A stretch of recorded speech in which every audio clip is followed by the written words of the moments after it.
What's up, YouTube family? It's your girl KandidwithKayla, and I'm back with another freaking video. Did you miss me? Cause y'all know I missed y'all or whatever.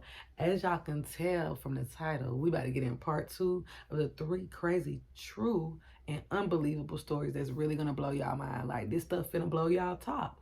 And this time we got them in order, so they're gonna start off a little mild and just get crazier and crazier by the time we get to the 3rd story. And all of these have really rare photos, like backstory photos, so you guys are really gonna want to pay attention.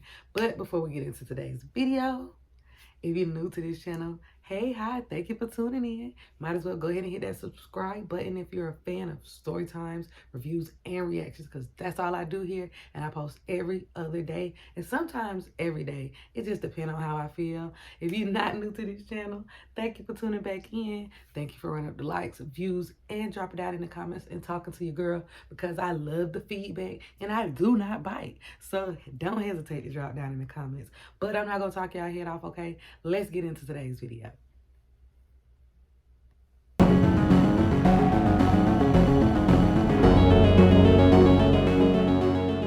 In 2014, the United States Navy decided it was time to decommission one of their old frigate ships, and so they sent it to a dock to be broken down for scrap. In order for workers to actually be able to access the underside of the ship and actually begin to break it down, they would need to dry dock the ship, which meant the ship would basically drive into this special locking corral where the doors would shut behind it, the water would drain out from underneath, and the ship would be left resting on these huge wooden blocks that elevated it off the ground. And with no water in there, workers were able to get underneath the hull and could access every part of the ship without obstruction. It's important to note for this story that when a ship is in dry dock, there is only one way on or off. It's this ramp called a gangway that leads from the dock onto the deck of the ship. Besides that, there is nowhere else for you to get on this ship. And if for some reason you really wanted to get on and couldn't use the gangway, you could in theory try to run and leap from the dock to the ship. There's a pretty significant gap there all the way around, but you could try the jump.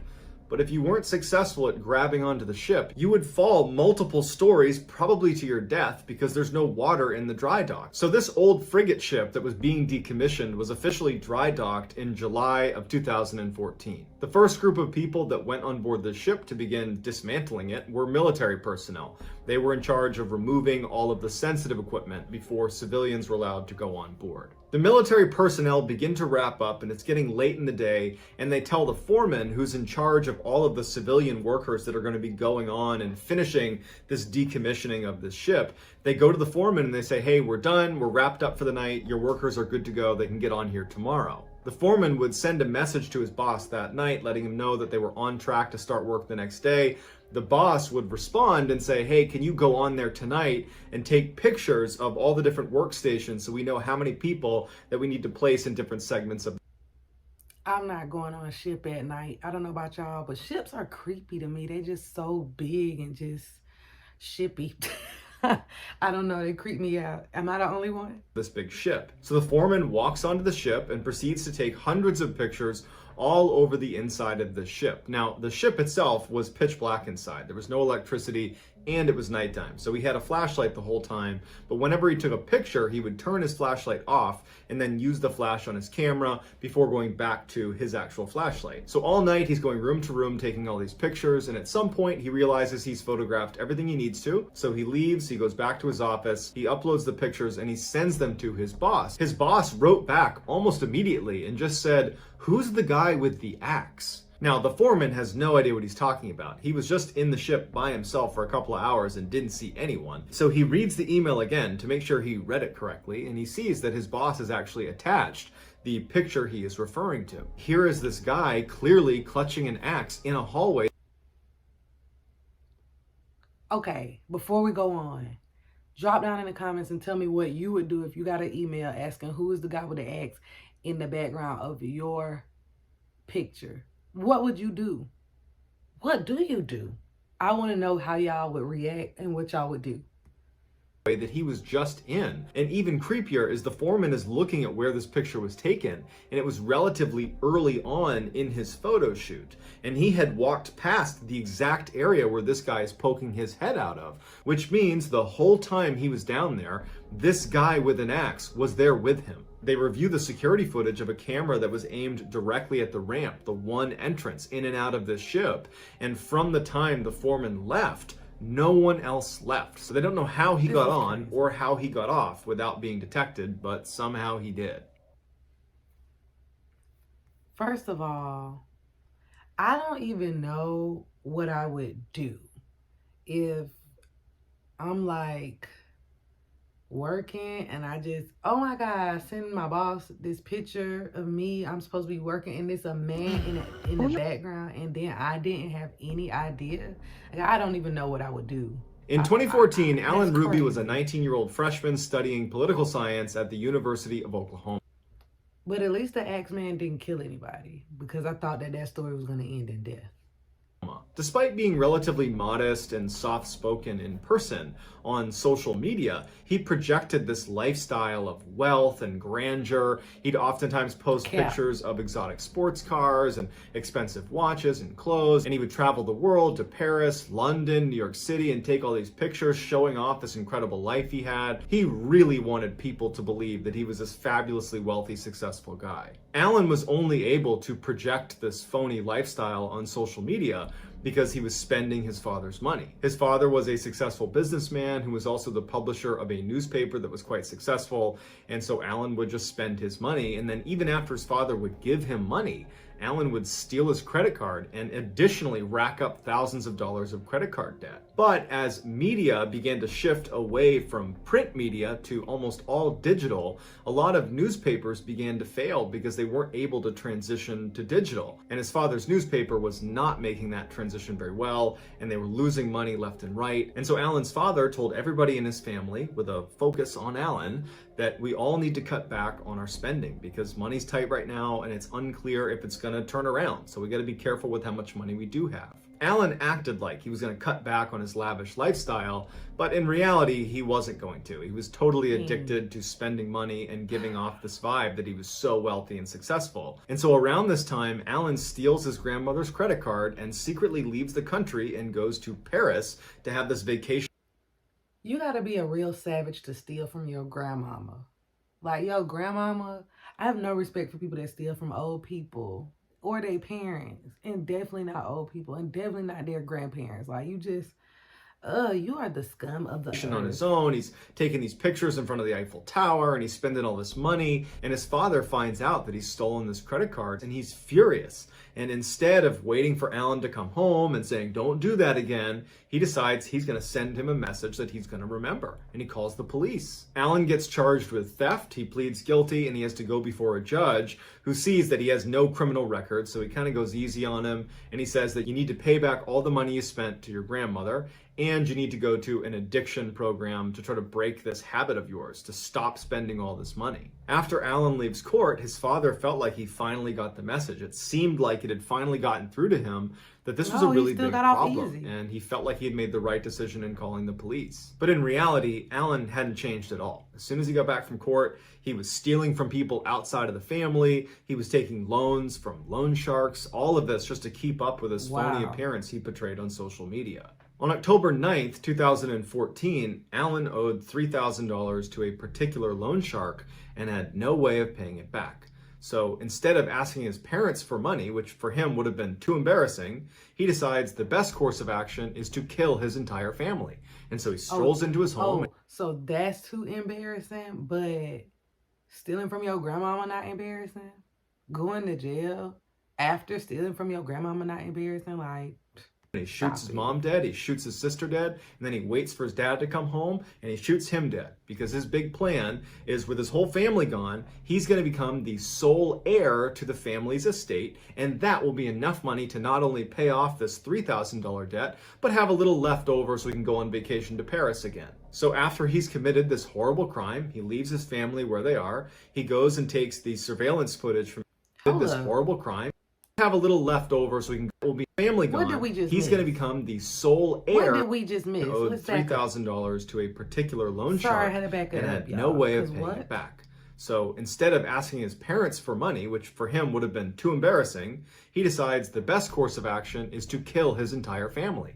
And so he strolls into his home and he shoots his mom dead, he shoots his sister dead, and then he waits for his dad to come home and he shoots him dead. Because his big plan is, with his whole family gone, he's going to become the sole heir to the family's estate, and that will be What? enough money to not only pay off this $3,000 debt, but have a little left over so he can go on vacation to Paris again. So after he's committed this horrible crime, he leaves his family where they are. He goes and takes the surveillance footage from inside the house. It was on a DVD, takes the DVD out, Oh my takes the murder freaking weapon, God. leaves the house, chucks the DVD and the weapon into a lake, and proceeds to drive to Dallas, where he checks into a very fancy hotel and meets up with friends and parties the whole weekend. His friends Yo, look at this guy. Look at this guy. He looked like a creep. He looked weird, like, but he don't look like he'll kill his whole family. He just looked like a really weird dude. Like, how you just gonna kill all your family just to, like, you want to cap for social media that bad? I'm kind of mad. I'm a little aggravated because what? that were What with is him wrong that with weekend you? would later tell investigators that Alan seemed totally normal. There was no red flags. There was no indication that anything was wrong. He was just laughing it up and having a great time that whole weekend. No The following remorse. Monday, when Alan's father doesn't show up for work, the police are notified. They go to the house and they find the Ruby family. When police went out and got Alan and brought him back to the station to chat with him and tell him what happened and see if he knew anything, his sad reaction to his whole family now being deceased was apparently so insincere that officers almost immediately assumed that he was probably the guy that did it. Ultimately, Alan would confess, and the prosecutor wanted to push for the death penalty, but Alan's remaining living family members actually said, "Don't do the death penalty. We don't want to risk that not happening. We want to see justice served right now. Can we create a plea agreement where he gets life in jail, but there's absolutely no way for him to get paroled, no matter how good his behavior is, no matter how old he is, no matter what, he can't ever get out of jail." And so they did. They created that plea agreement. They gave it to Alan to sign. He signs it, and as they're walking out of the courtroom, his last remaining family members disown him and say, "May God have mercy on your soul," and they leave. This is the picture that Alan uploaded to his Instagram account just hours after killing his entire family. They're all lying on the ground in his house at the time this picture is being taken. He's in this fancy... Just look at this. Just look at this, y'all. This is the behavior of a person that just killed a whole family.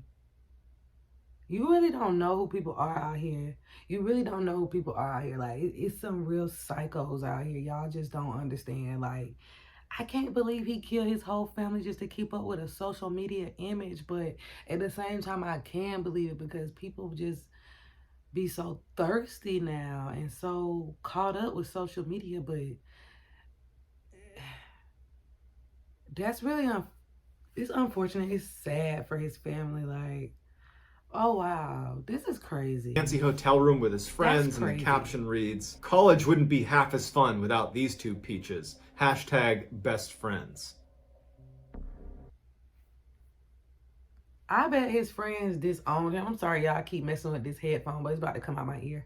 Anyway, I bet his friends disowned him. Like, you wouldn't be my friend no more with those kind of shenanigans. No, sir. One night in the early 1950s, a little boy named Issei Sagawa was having this dream where he and his brother were being boiled alive to be eaten. Sagawa says when he woke up, he immediately began fantasizing about what it would be like to be on the other side of that, to be on the outside with a human inside of the pot that you're boiling, that you're going to eat. And he became totally obsessed with the idea of eating another person. By the time he was in first grade, he would find himself staring at his different classmates' legs, and his mouth would be watering because he wanted to take a bite out of their leg. For 3 decades, he was able to suppress that urge, but in 1981, those cannibalistic urges would get the better of him. One summer day while he was in Tokyo, he saw this woman that he wanted to eat, and he couldn't help himself, and so he began following her down the road. He saw this woman that he wanted to eat. In any other circumstances, that wouldn't be a terrible thing to hear. in this circumstance, it is the worst thing possible. And he that saw you her could go ever into her hear. apartment. He waited for a minute, went around back, and Oh climbed my in the God. window. And when he got inside, she was asleep. And he hadn't thought of a plan for what he was going to do once he was inside. And so he's just standing there thinking, well, now what do I do? How am I going to eat her? What am I going to do next?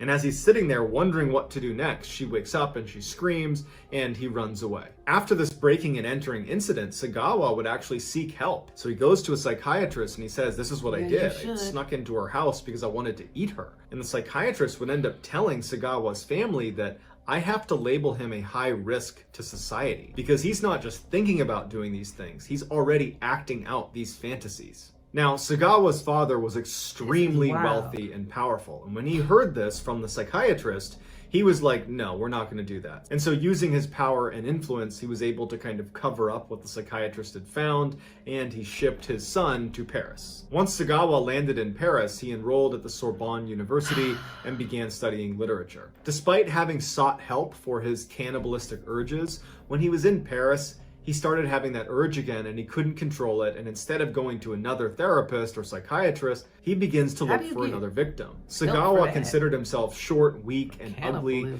And so he was actually looking for a tall, beautiful Western woman so he could absorb their energy and somehow become a bigger, better version of himself. And so he began looking around Paris for tall, beautiful women that he could potentially eat, but no one seemed like a good fit until he met Renee Hartvelt. Renee was a tall, beautiful 25-year-old Dutch student who was going to school with Sagawa at Sorbonne. In order to get close to her, Sagawa would ask his father if he would give him some money so he could hire Renee to be his personal tutor. His father gives him the money, Sagawa hires Renee, and they strike up this working relationship together. And over time, Sagawa would build trust with Renee, they would become friends, and at some point he asked Renee if she'll actually come over to his apartment, something they had not done yet. And she's sitting in his apartment with her back turned to him. He leaves the room and comes back with a rifle, and he tries to fire it, but it jams. And she hasn't heard him do this, and so he's standing there and his weapon's now jammed. He hasn't fired it, and he just puts the weapon away and comes back out and acts like nothing's happened.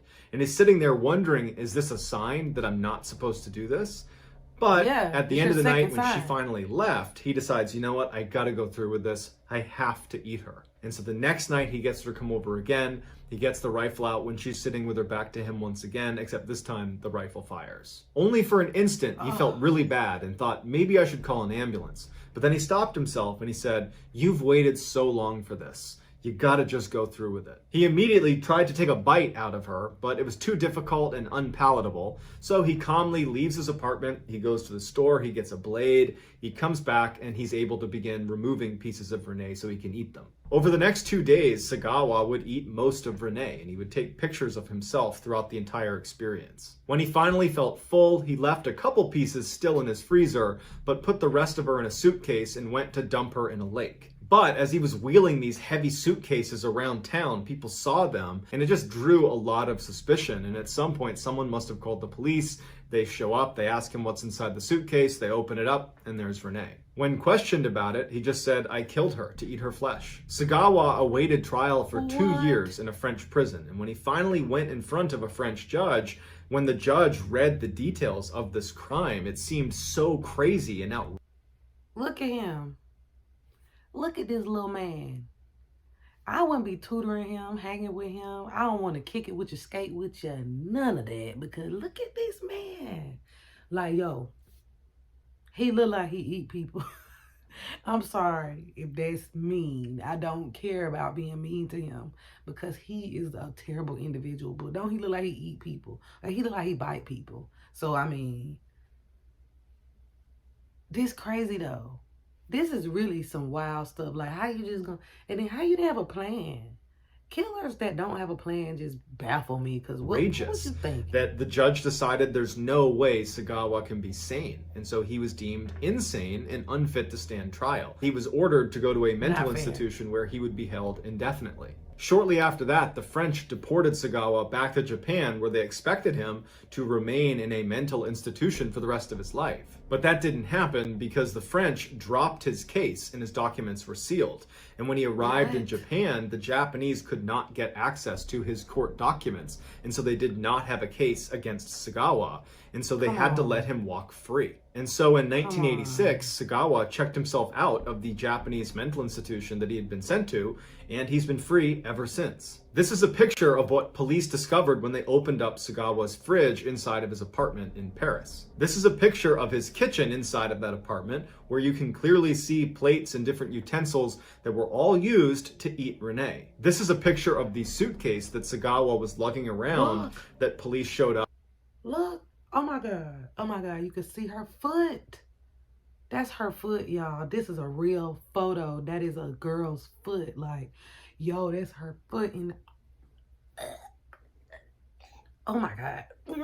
Ew, I cannot believe this. Showed up and asked him to open and found Renee inside of. And this is Sagawa today, walking freely in Tokyo, even though he blatantly killed and ate someone and openly admits to it and has even profited off of it. He's written books and he's been featured on TV shows. He's even been called in to be a food critic. But what's even more horrifying is that Sagawa openly says that before he dies, he's going to do this again.